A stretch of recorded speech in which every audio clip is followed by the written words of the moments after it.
خداوند ساز و سخن، سرآغاز هر مجلس و انجمن، خداوند الحان و آوازها، صدایش بود در دل سازها.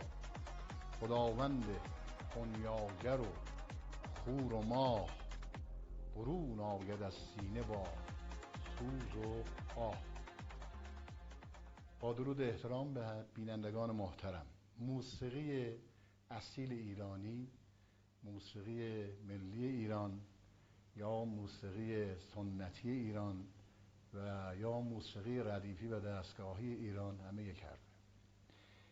دارای 7 دستگاه و 6 آواز می باشد.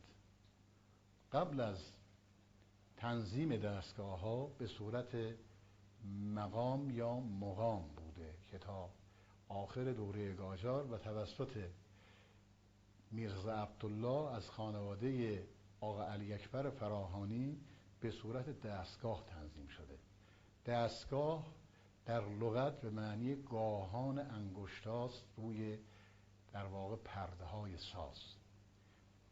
دستگاه شور یا ام المقامات یکی از گسترده ترین دستگاه های موسیقی ایرانی است که دارای 5 آواز یا اصطلاحاً متعلقات یا ملحقات گفته میشه. دستگاه شور، دستگاه ماهور، دستگاه همایون، دستگاه سگاه، دستگاه چهارگاه، دستگاه نوا و دستگاه راست پنجگاه. آوازها و متعلقات دستگاه شور: 1 آواز دشتی، آواز افشاری، آواز بیات ترک یا زند، آواز ابو عطا، آواز کردی بیات.